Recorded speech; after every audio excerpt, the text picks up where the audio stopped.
Now I want to go through some of the most stressful symptoms from the lower urinary tract, the different types of incontinences that patients can have. The first type is urgency incontinence. Urgency incontinence means that the bladder is signaling to the brain that there is some kind of feeling that the patient has to empty his bladder quite fast, often also.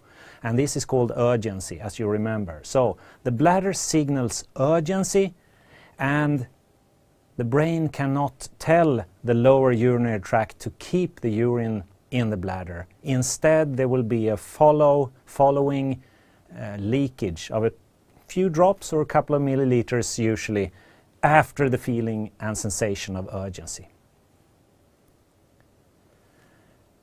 The next type is stress incontinence. Stress incontinence is when the tightening mechanisms, the sphincter mechanisms below the bladder, surrounding the urethra in males and females, is weak.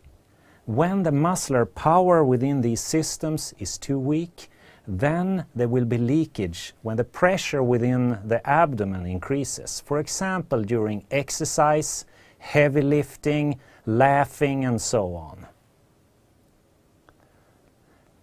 The next type of incontinence is when the patient both has a weakening of the power of the muscular system below the bladder and gets the feeling of urgency just before the leakage.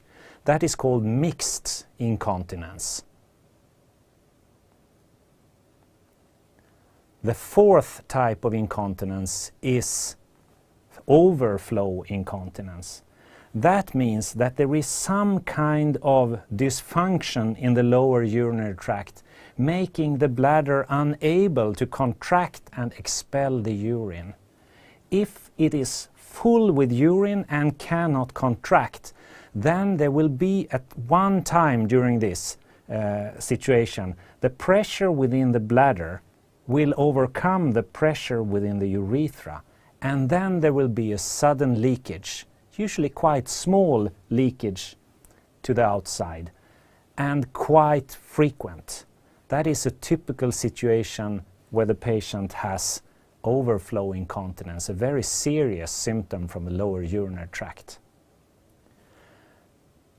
The fifth type of incontinence is incontinence at nighttime.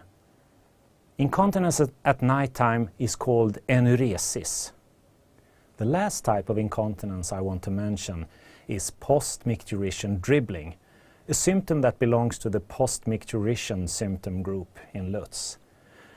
These symptoms, post-micturition dribblings, happens after the patient has emptied his bladder.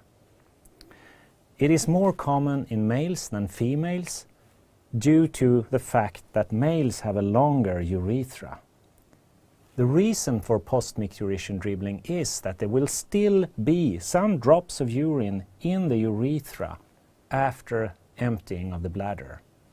And these drops comes out when the patient starts to move after micturition.